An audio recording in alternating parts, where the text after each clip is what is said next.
Agora a gente vai falar sobre conservação do momento linear, tá, gente? Então a gente vai falar agora, a gente aprendeu sobre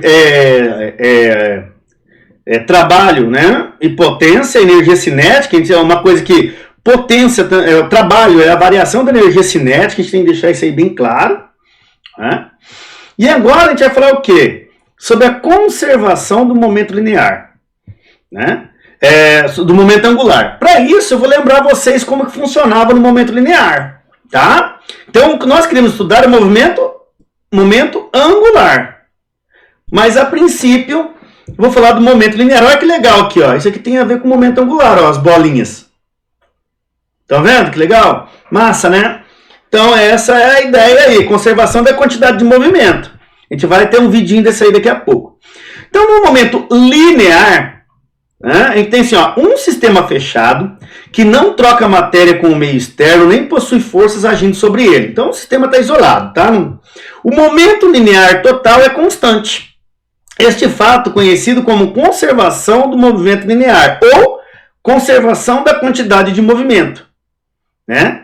É implicado, né, pelas leis de Newton. Então, quando você tem as leis de Newton, você tem lá que há uma ação, há uma reação, você tem que uma força, né, diferente de zero, causa uma aceleração no corpo, e você tem a conservação, né, que se a soma das forças, né, que agem em um corpo for igual a zero, esse corpo vai ficar parado, se ele já estiver parado, ou em movimento com velocidade constante, se ele já estiver em movimento, tá bom?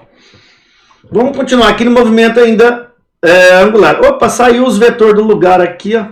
Porcaria, né? Mas tá bom. Movimento linear, né? A quantidade de movimento é expresso pela expressão. Então, lá na quantidade massa vezes velocidade é a quantidade de movimento de um corpo, tá? Eu gosto sempre de falar aqui que é interessante que a quantidade de movimento é mais legal, né? Do que muitas outras coisas na física. Porque é assim, ó. Imagine que você pega qualquer coisa aí, pega uma tampinha de caneta, né? Pega uma tampinha de caneta e, né, joga em alguma coisa aí. Você vai ver que não vai estragar, tá? Ok? Por que não vai estragar, não vai... Se você jogar em você mesmo, não vai nem machucar? Porque a velocidade dessa tampinha de caneta é baixa. E a massa também é baixa, tá bom? Então, quando a gente analisa a quantidade de movimento, né? Porque quando essa caneta bater em alguma coisa, vai ter que ter uma força contrária para frear ela, né? E se você, por exemplo, se for, por exemplo, sua perna, né? Ela, se tiver uma velocidade muito alta, vai machucar, né? Então, a quantidade de movimento depende da massa e da velocidade. Agora, uma bala de revólver, por exemplo, ela tem quase a mesma massa, né? Não muito maior, do que um chumbinho, daqueles espingardinhos de chumbinho lá, né? Que nem é arma de fogo. Ele tem uma massa bem pequenininha, bem levinha, que nem uma tampinha de caneta. E por que te machuca? Né? Porque ele tem uma velocidade muito alta. Então, mesmo a massa sendo pequena, tá? A velocidade sendo alta, você tem uma grande quantidade de movimento. Então você tem uma grande energia associada a esse corpo. Para você parar isso aí, você vai ter também que ter um trabalho contrário, né? Bem alto, tá?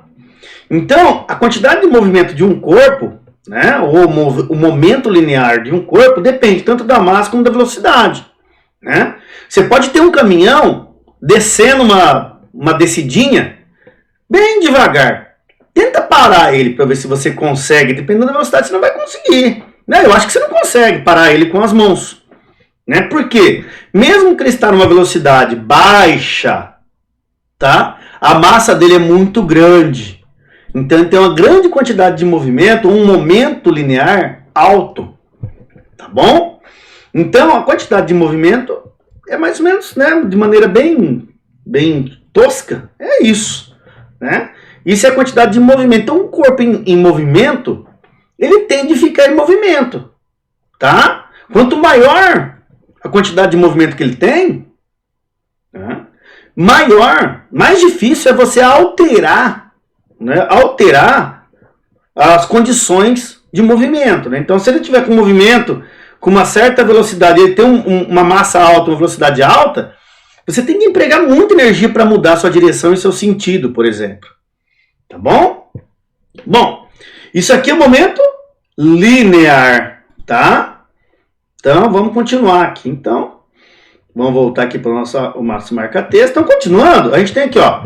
Se a soma das forças externas for igual a zero, um corpo em movimento e retilíneo uniforme permanece em seu movimento com velocidade constante. Então, a gente tem um corpo, uma quantidade, com um momento, né? E se as forças forem igual a zero, ele vai continuar com velocidade constante. Ah, professor, e se ele estiver parado? Ele vai continuar parado, né? Velocidade zero é constante, tá, gente? Ok? Então, essa aqui vem lá do movimento. Tem que lembrar que a gente está tentando fazer um paralelo, né? Com o momento linear. Então, a gente vai falar de momento angular aqui daqui a pouco, tá? É sobre a conservação do momento linear. É esse que eu vou passar agora. Vocês vão ver que a quantidade de movimento se conserva, né? Esse aqui é um experimento que foi realizado por alunos e ele mostra que a quantidade de movimento, né, se conserva mesmo que a gente tem várias esferas. Aqui é o chamado pêndulo de Newton aí, né? A gente vai ver, quer ver, ó? Então, olha lá, nós temos 5 esferas, né? E quando você solta uma, você vai ver que é transferido a quantidade de movimento, né? Então lá, a quantidade de movimento de uma bolinha, ela é transferida, né, ao longo ali das esferas.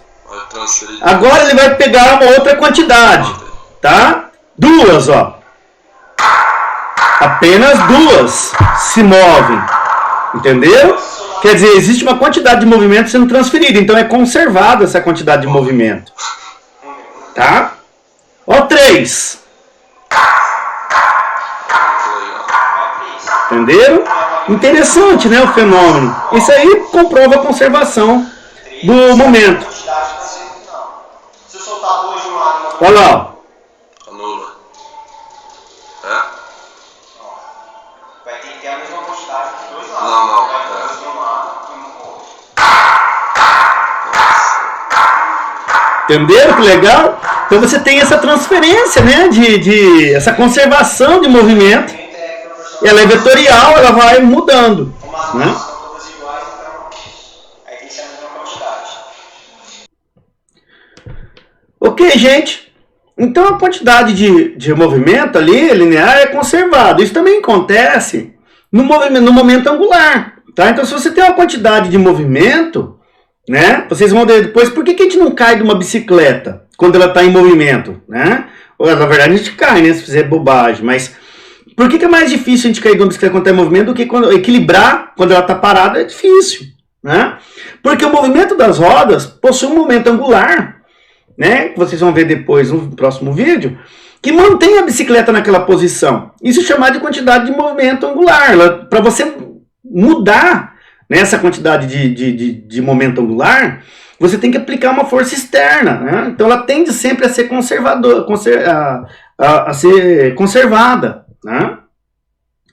Bom, aqui nós temos então, ó, um corpo. Então seria, deixa eu voltar aqui para não confundir. Então nós teríamos um corpo girando em torno do eixo R. Então quando ele está aqui, ele tem uma quantidade de movimento, ó, ele tem uma massa e uma velocidade. E ele vai girar em torno desse ponto. Então ele vai ter um vetor momento angular na direção da velocidade, tá? Da velocidade angular, no eixo Z.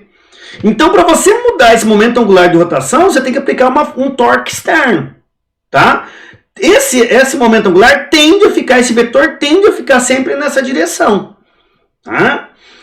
Para você alterar isso aí, você tem que aplicar, então, uma força, um torque externo que seja, tenha um valor ideal para que haja essa variação. Se for muito pequeno também, ele vai voltar, tá, para esse ponto. Então, olha só. Então, aqui, a gente mostrando de lado, né? Então, imagina, XYZ é saindo aqui da página, vindo aqui para o rosto da gente, tá? Então, ó, imagina que a gente tem aqui o R, tem esse corpo aqui, imagina que ele não esteja igual aqui bonitinho, fazendo um ângulo de 90 graus. Ó. Então, o que a gente tem que achar? Né? O L seno, não é isso? Ou o F cosseno aqui. Então, a gente tem que achar o braço de alavanca para achar o torque, que a gente já fez na aula passada, tá? Então, a gente só está preocupado com essa componente aqui, ó, que faz 90 graus. Ou, se a gente quiser usar o braço de alavanca, a gente está preocupado com essa componente aqui. Né? Então, o momento linear é M vezes V. Ok? Já o L, gente, ele é o quê? Né? O R, ele vai ser o raio, onde é o E, onde faz o braço de alavanca ali de rotação, vezes o momento linear, tá? Então, na rotação, a gente tem o momento angular, ele está relacionado com o momento linear pelo raio de rotação. Só que lembrando ali que a gente só pega a componente que é perpendicular, tá? Só a componente que causou um tipo de torque ali no movimento rotacional, que nem igual era no torque. Então, na verdade, o nosso momento angular sempre ele é perpendicular ao plano onde está o raio e o momento linear, tá? Então, se a gente for ver ali o L, ele é R rotacional P. Esses caras aqui são vetores, tá? Ok? Continuando no momento angular, né? Eu não sei que eu deixo o vetor ali, ó. Né? A gente pode ter um corpo que não esteja rodando concentricamente, né? Não seja bonitinho, igual a gente já viu lá atrás, né? Um corpo desse que seja um corpo rígido. Então, a gente tem aqui, ó, a fatia de um corpo rígido. Então, pode ser um corpo com várias fatias aqui. A gente só pegou uma para ficar mais fácil. Que gira em torno do eixo Z. Pode ver que não está concêntrico, tá? Mas a gente pode pensar, então, nesse caso, que ele é composto por uma massa MI, que possui uma velocidade VI, que está a um raio I, né, de distância desse eixo que foi considerado, tá? Lógico, como é um corpo rígido, a velocidade angular é a mesma para todos os pontos do corpo, né?